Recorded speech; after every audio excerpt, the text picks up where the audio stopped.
Linisan po natin itong ating gawing barbecue. Paa, andun pa po yung isaw, mga pork, mga dugo. Siyempre dahil pang tinda, hugasan natin ng maluto itong ating lulutuing barbecue, mga boss.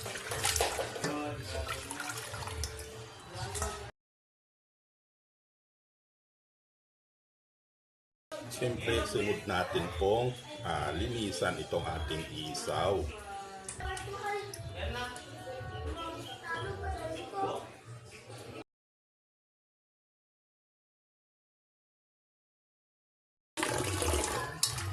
Siyempre, natapos na natin na linisan ito beses kasama yung dugo.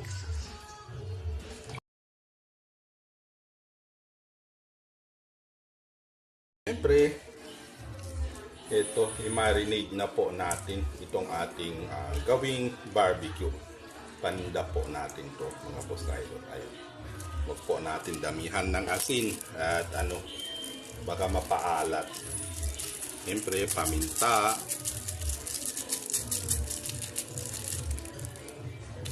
Pampalasa. Laurel, maglagay din po tayo ng laurel mga boss idol para mabango. Siyempre ang asukal, ayan, maglagay po tayo ng asukal para magbalanse ang lasa mga boss. At siyempre itong magpasarap sa ating barbecue, lemon para manunuot po sa kaloob-looban o kailaliman ng laman nitong ating ilulutong barbecue para masarap siya mga boss ka-idol. Kumbaga tumatagos ang asim at linamnam. At saka mabango po itong lemon mga boss ka-idol. Pwede din po ang kalamansi. Kasi ang talagang ginagamit naman dito talaga pag tayo ay nagmamarinate ay kalamansi. Ayan. Pero ngayon, lemon muna ang aking gagamitin. Siyempre, itong po is, pag natapos na po natin napiga, ayan, i-ano din po natin ng ito, as in pigain po natin kasama yung mga balat para makuha po natin yung aroma nitong lemon.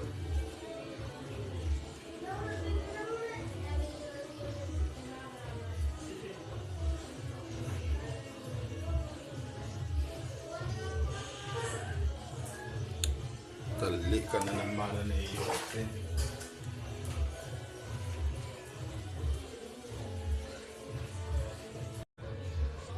At syempre, para maging swabe ang asim, ayan, magdagdag pa po tayo ng suka, mga boss. At syempre, ang soy. Ayan. Tama na po yun. Paluin din natin.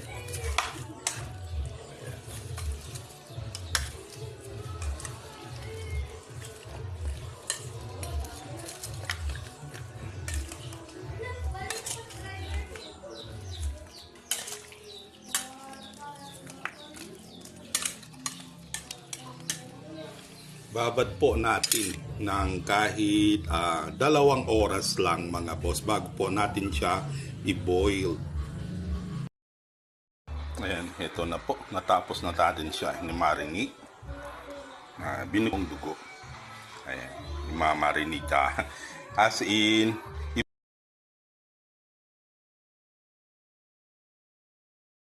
na po natin yung ating ni-marinate na ng ulo ng manok, paa, at saka yung pork.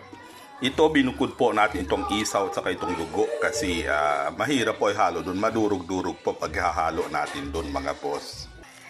Ito po, buboil na po natin. Siyempre, maglagay po tayo ng kulay para tumingkad po ang kulay nitong ating gagawing barbecue. Ayan, kulay orange as usual.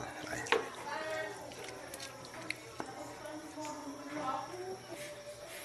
Ito na po. Tatakpan po muna natin. Then, ayan.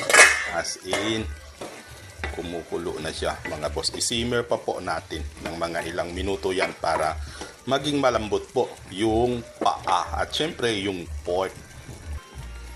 Ayan na po, pwede na po mahango.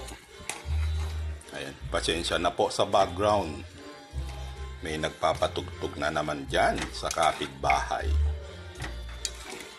Hanguin na natin. Siyempre, sunod na din natin pakuluan itong ating isaw. Ayan, kumukulo na po siya mga boss ka-idol. Huwag po nating hayaan na mapakuluan ng matagal itong ating isaw para hindi po siya madurog. At siyempre, pakuluan din natin itong dugo. Ayan.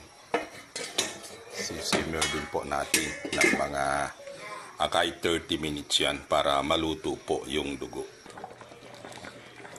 Ayan na po, kumukulo na po siya. Siyempre, iwain po natin itong ating taba.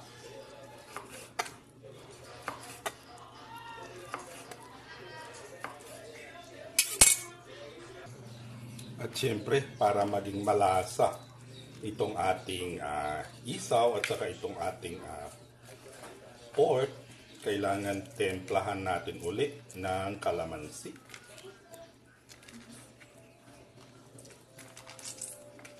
Ayan mga boss.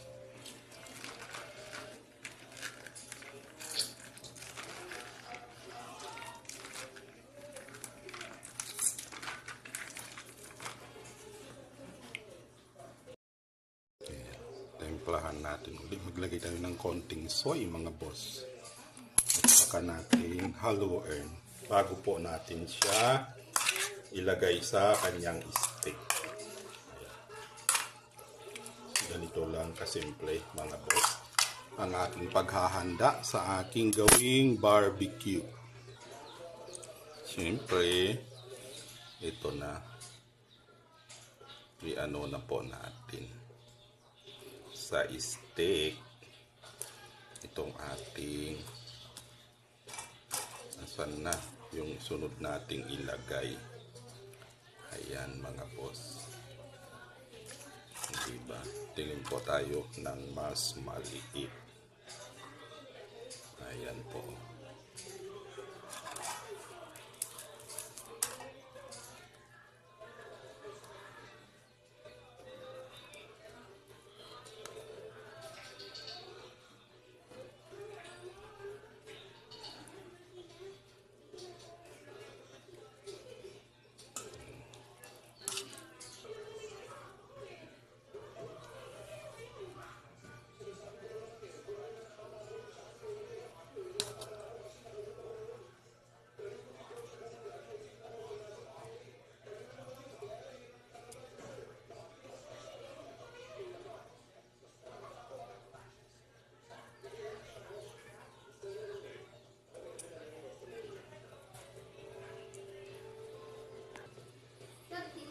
Siyempre, itong ating mga paa, ayan, yung mahilig sa paa.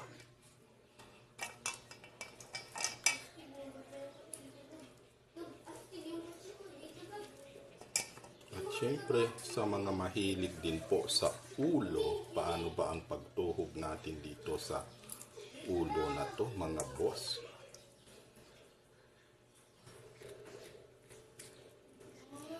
Para hindi po siya iikot mamaya pag ihawin po natin.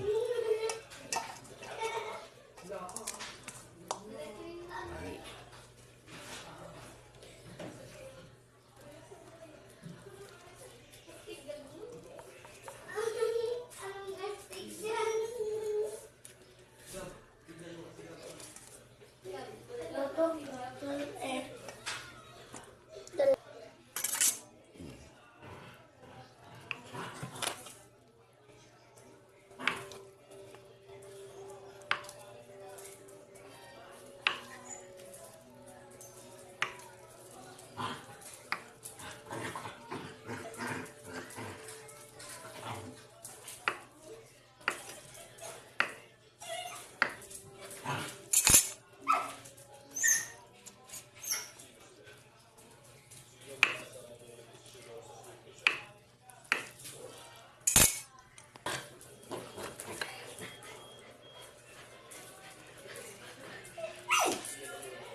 ito na po. Tapos na po yung ating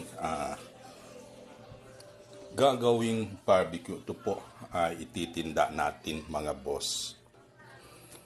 Ayan na po siya.